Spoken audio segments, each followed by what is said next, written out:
Hi everybody, welcome to another episode of Bennington Made. I'm your host, Matt Harrington with the Bennington Area Chamber of Commerce, and with me as always is Cat TV. Thank you for joining us for another episode. This series is about how Benningtonians are putting their hands and their minds to good use in making quality Bennington products. We're here in NSK, which makes steering columns and components, and we're going to go meet with Ethel and talk a little bit about just exactly what they're making right here in Bennington, Vermont.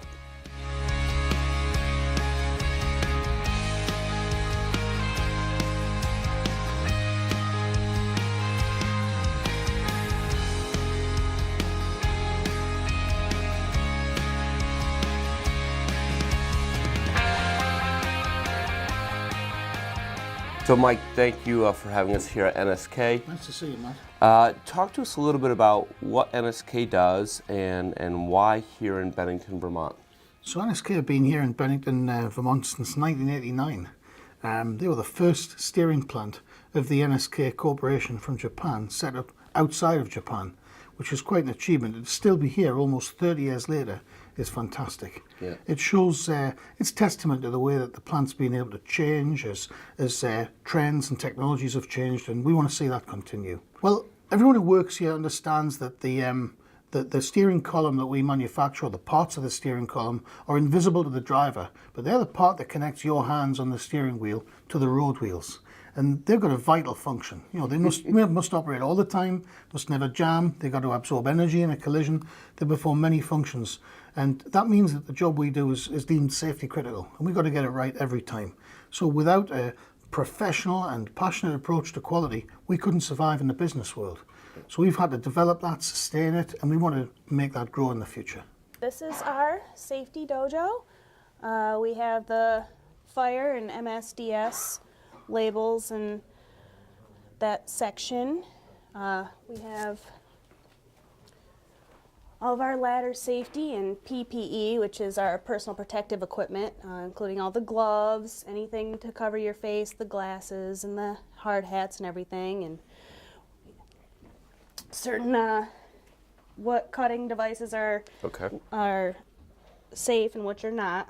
Some are not so much, and we do have a lot of metal shavings that can be very sharp. Yep. So it's very important. And the visibility, of course, for any visitors and contractors. We make them wear the vest so that, you know, you're very visible on the shop floor. Talk to us about the overall reason for safety. I know it's pretty big, both here and in manufacturing as a whole. So, but obviously a whole place kind of dedicated to going over safety is maybe a little foreign to people watching this. So talk to us overall why safety is such a big deal. Well, I mean, definitely out on the shop floor. We got a lot of machines going around, the fork trucks and everything like that. And, you know, you're in your job and you're doing your thing, and sometimes you might not think, you know, oh, this could cut me, this could, you know. So if we have all of our protective equipment on, then that's one extra layer to keep you safe and keep you doing your job and doing it right and getting good parts made. So we're here with Ethel. Thank you for providing us our tour of NSK here in Bennington. Talk to us a little bit about where we're heading into. We're heading into the manufacturing area where we make components, we make columns, we make parts for other customers, not just our finished columns. So we're going to start off here in the pre-processing area, which is it is a plastic coater. It's multiple lathes. This is Tyler. Hey Tyler, how are you? Good, so show us how your section of the plant really runs smoothly and how you make what you make. I'll show you that.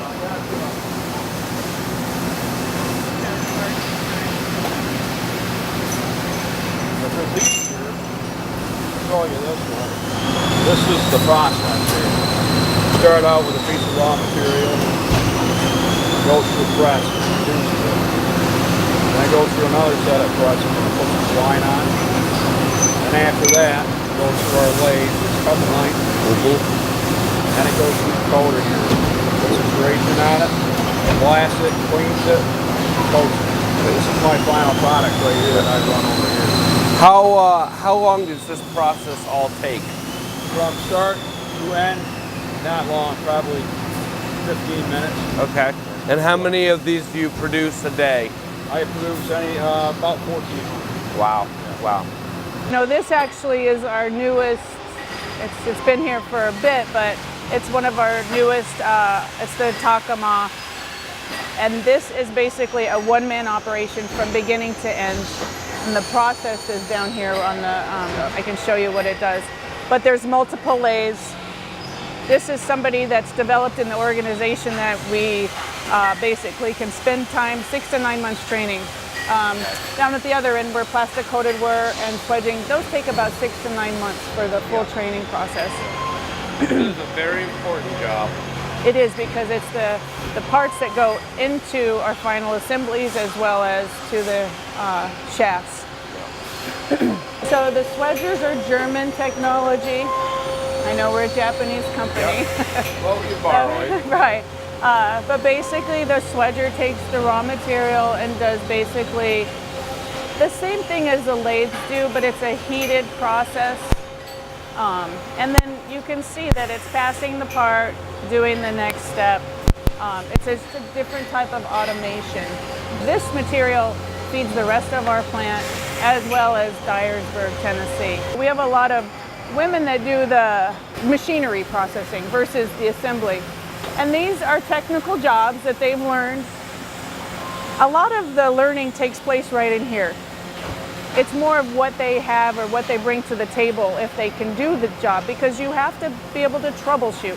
You have to be able to keep a pace and hit a cycle time. Yeah. And if you don't have that drive in you, or that, passion's probably a little strong, but they care. So they want to learn and they want to produce the best parts that they can.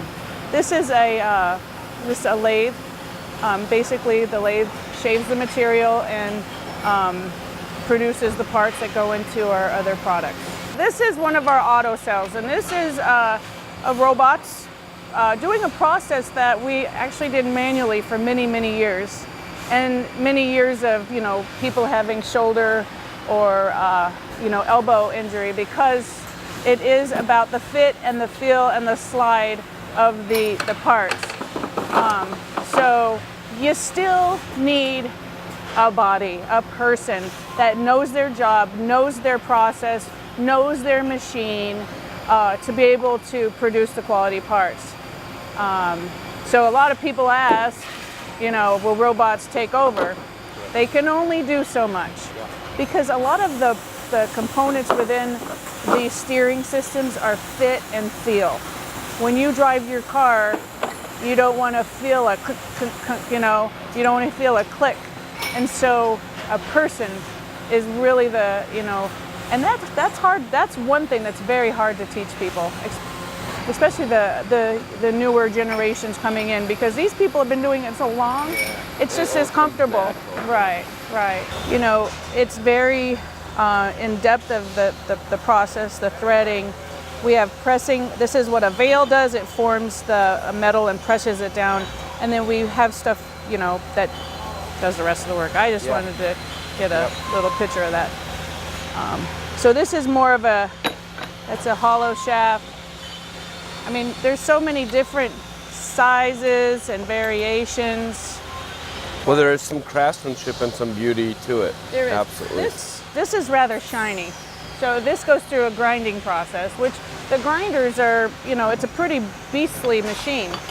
We have 2 people that run the grinding process, but these are the outer column. Again, you have, the pressing of the metal here.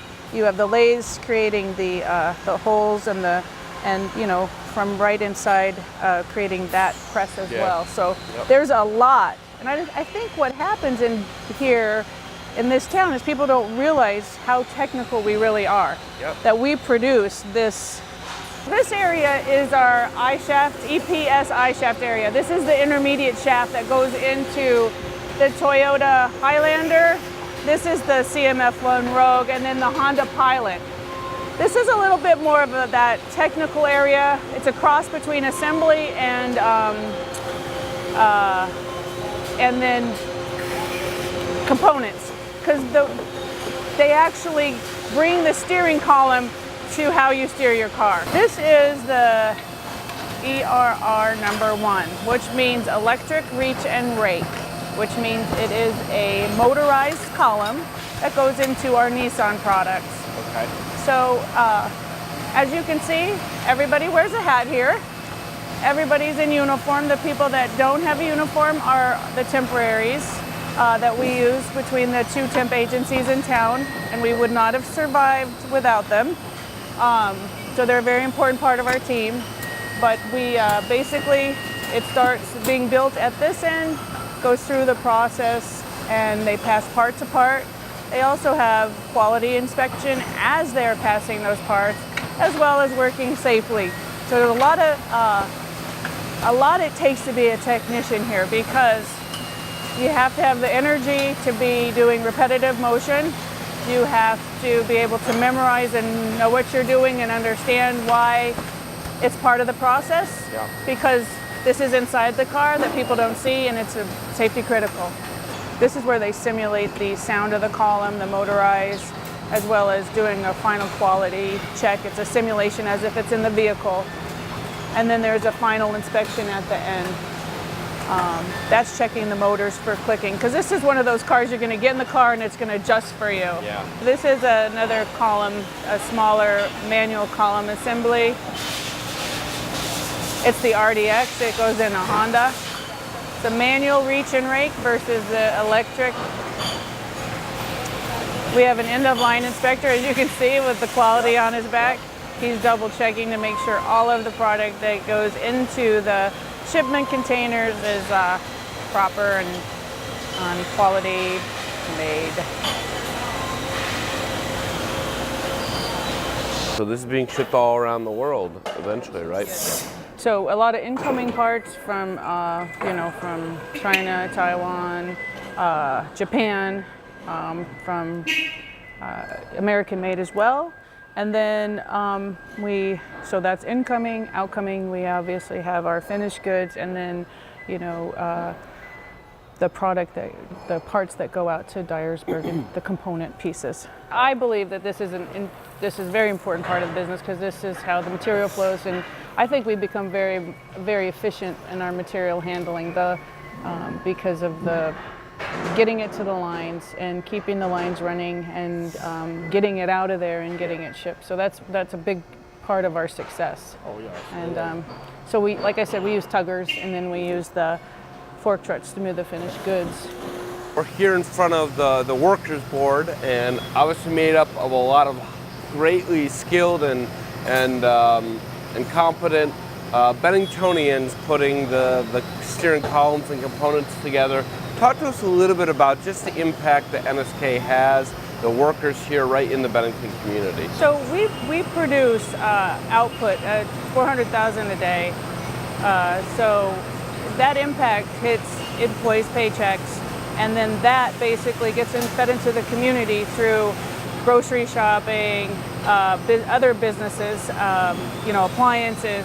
And so what we want to do is make sure that we're in Bennington, and our success depends on the people that we employ. And what we want to do is bring the people in, train them, sustain them, and build a solid workforce that stays here, that continues to help this community grow. Right, and build that ecosystem and build the economics of it. And I think Bennington recognizes that also. Whether it be NSK or the schools or the hospital or anything like that it really does take a full community, and obviously we appreciate NSK being here. How many employees do you have working on site? So our direct labor right now is at 262. Yeah. That's just the people that make the parts. The rest of I think we're at 370 or 368. And the rest of that is staff and material handlers and our maintenance group. Every person in this building, we're a lean environment. Every person in this building contributes one way or another to make the product get out of the building and like I said, sustain the business here in Bennington. Well, Ethel, thank you so much. It was a pure coincidence that this plant ended up in Vermont, as I've mentioned. However, it's been the talent and the craftsman passion of the people from Vermont that's meant this plant has survived through almost 30 years. I want to see this plant go into its 30th anniversary and beyond with a new generation of Vermont-based workers. Thank you for joining us for another episode of Bennington Made right here in NSK with steering columns and components. We want to thank the staff here for letting us take a sneak peek in just how they make the products that come right out of NSK right here in Bennington, Vermont. Continue to watch our episodes, and thank you for tuning in today.